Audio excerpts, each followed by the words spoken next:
While many groups and governments wish to censor the internet, Israel and its partisans are among the most globally significant. They work to promote the Israel narrative while blocking facts about Palestine, the Israel lobby, and other subjects they wish to cover up. Much of this is done by devoted individuals acting independently, voluntarily, and relentlessly. But many of these activists are part of orchestrated, well-funded projects sponsored by the Israeli government and other pro-Israel groups. They utilize Israeli soldiers, students, American teens and seniors, and range from infiltrating Wikipedia to influencing YouTube.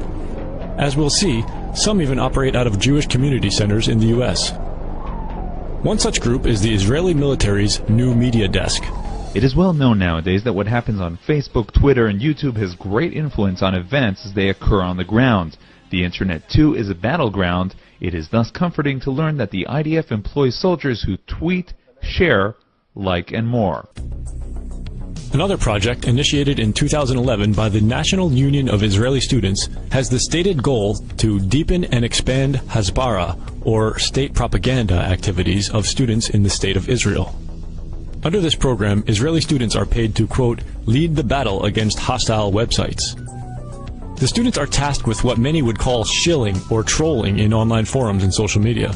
They're directed to create original content in the form of news reports and blogs, edit Wikipedia, inject pro-Israel messages into discussions on social media, as well as to report and remove what they consider to be allegedly anti-Semitic content. It's important to note that criticism of Israel is not the same thing as anti-Semitism, despite Israel's best efforts to redefine the word. Anti-Zionism is the new anti-Semitism. Anti-Zionism is anti-history, anti-humanity, and anti-Semitic. It's pure anti-Semitism. Let's use our power on social media to educate our society. Now, interestingly, this charity, the International Holocaust Remembrance Association, has also given a number of examples of what sort of behaviour should be called out alongside this, which are actions which seek to stereotype Jewish people, to justify attacking or killing them, claiming that the State of Israel is a racist endeavour, or comparing it to Nazi Germany. When there is dissent expressed in the United States against policies of the Israeli government, people here are called anti-Semitic. What is your response to that as an Israeli Jew? Well, it's a trick. We always use it. When from Europe somebody is criticizing Israel, then we bring up the Holocaust. When in this country people are criticizing Israel, then they are anti-Semitic. Now, I know what they do because I used to ask them to do it. I mean, when I was in the Mossad, and we had a guy that gave us problems in the U.S., and he was speaking out, and he was talking like Pete talked once and said, Israel is bombing Lebanon with cluster bombs. We say, hey, who's that guy? You know? And of course the campaign starts, and before you know it, the guy's labeled. And he's an anti-Semite, because that's what we say he is. Another pro-Israel organization that targets public information on the internet is CAMERA, the Committee for Accuracy in Middle East Reporting in America. A 2008 expose revealed a CAMERA initiative to infiltrate Wikipedia in order to rewrite Palestinian history, pass off crude propaganda as fact, and take over Wikipedia administrative structures to ensure these changes go either undetected or unchallenged. Leaked emails from CAMERA called for volunteers to secretly work on editing Wikipedia entries. They were instructed to, quote, avoid for obvious reasons picking a username that marks you as pro-Israel, or that lets people know your real name. The emails emphasized that volunteers were to avoid editing Israel-related articles for a short period of time after signing up as editors to avoid arousing suspicion, and to always log in, because if you make changes while not logged in, Wikipedia will record your computer's IP address. In 2010, two Israeli groups began offering community workshops on Zionist editing of Wikipedia entries with the aim of making sure that information in the online encyclopedia reflects the worldview of Zionist groups. Moetzet Yesha, in conjunction with My Israel, has arranged an instruction day for wiki editors. The goal of the day is to teach people how to edit in Wikipedia, which is the #1 source of information today in the world. As a way of example, if someone searches the Gaza flotilla, we want to be there. We want to be the guys who influence what is written there, how it's written, and to ensure that it's balanced and Zionist in nature. And again in 2013, there was evidence of pro-Israel tampering with Wikipedia when an employee of an Israeli institute called NGO Monitor edited articles about the Israeli-Palestinian conflict in an allegedly biased manner. According to the Israeli newspaper Haaretz, Dreiman concealed the facts that he was an employee of NGO Monitor and that he was using a second username which is forbidden under Wikipedia's rules. In 2017, yet another Israeli project was launched with the intention of controlling discourse and promoting a pro-Israel narrative online. Known as ACT-IL, the project uses a software application that leverages the power of communities to support Israel through organized online activity. The software is a joint venture of Israel's IDC University, the Israeli-American Council, and another American group called the Maccabee Task Force, which was created to combat the international boycott of Israel over its human rights abuses, which it terms an anti-Semitic movement. The project is also supported by Israel's Strategic Affairs Ministry and Israel's intelligence community. Its CEO is an 8-year veteran of Israeli Army intelligence named Yarden Ben Yosef. Israeli media Ynet News reports that the Israeli military has begun scouring Jewish communities abroad for young computer prodigies to recruit for its ranks.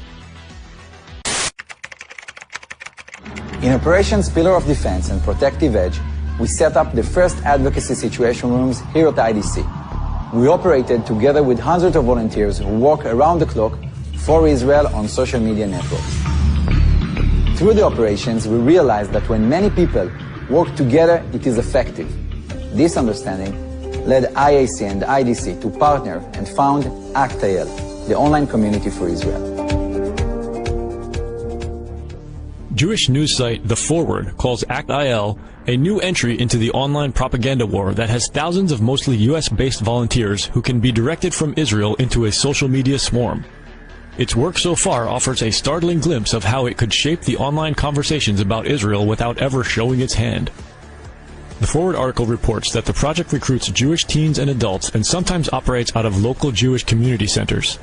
They are referred to as media rooms, and there are at least 5 of them planned or active in the United States, including 1 in Boston, 2 in New Jersey, and 1 opening soon in New York.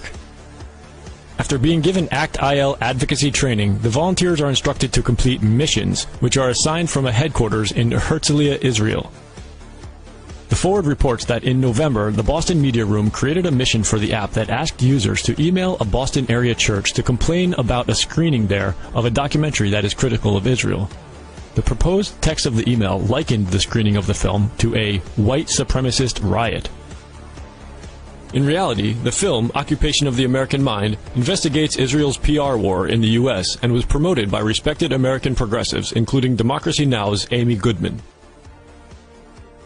We hear over and over again that the conflict comes down to Palestinian terrorism and Israeli security. If rockets fly on your head, you're allowed to defend yourself. And what gets pushed out of the frame entirely is the fact that for almost 50 years, Palestinians have been systematically dispossessed from their land and denied their most basic human rights. They have been able to effectively defend the indefensible to the American public.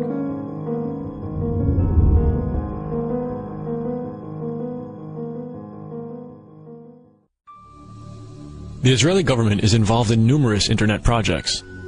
Director General of Israel's Ministry of Strategic Affairs, Sima Vaknin-Gil, told a forum of Israeli tech developers to flood the internet with pro-Israel propaganda.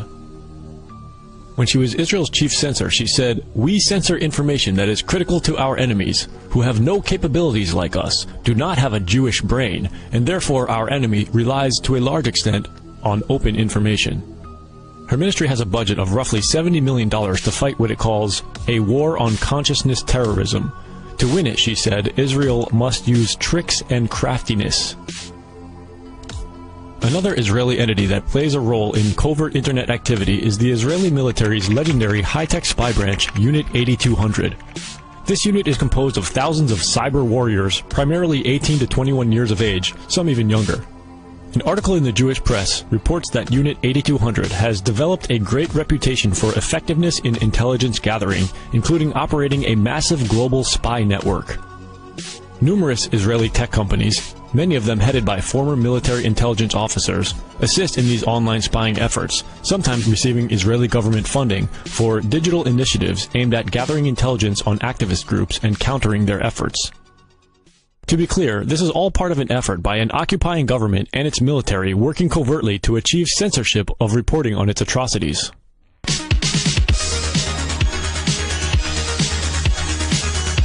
Major internet companies have reportedly been cooperating with Israel. In 2015, Israel's deputy foreign minister visited Silicon Valley and met with YouTube's CEO and Google's director of public policy. Afterwards, Israeli media reported that it was agreed that the companies would strengthen ties with the foreign ministry and build a regular mechanism of control to prevent the distribution of these incendiary materials on the network. Google is not the only tech company with close ties to Israel. For example, Facebook's head of policy in Israel, Jordana Cutler, had previously been employed for many years by the Israeli government. In 2016, Fortune magazine reported that Facebook, Google, and YouTube are complying with up to 95% of Israeli requests to delete content that the government says incites Palestinian violence. Among other things, Google said it would increase the number of members of its Trusted Flagger program, which enables certain organizations and government agencies to report content. It also said it would increase support for NGOs and organizations working to present a corrective voice. One such trusted flagger is the Anti-Defamation League, commonly known as the ADL, whose mission includes standing up for Israel. The ADL considers criticism of Israel to be anti-Semitism. The ADL has created something it calls the Online Hate Index, aimed at recognizing what it considers hate speech and targeting it for censorship. By combining artificial intelligence and machine learning with social science, the Online Hate Index will ultimately uncover and identify trends and patterns in hate speech across different platforms. A leaked secret January 2017 ADL strategy paper detailed how to counter the pro-Palestine movement. Among its many strategies were some focused on the importance of efforts in cyberspace. The paper called for a mix of policy advocacy and industry engagement with corporations such as Google, Facebook, and Twitter in a manner consistent with the ADL Center for Technology and Society and its Anti-Cyber Hate Working Group. The detailed 32-page document reported that in recent years, a massive investment of resources and talent had been directed against the pro-Palestine movement. One of the results, the paper said, was to create a worldwide pro-Israel network. It was this network that the report sought to mobilize.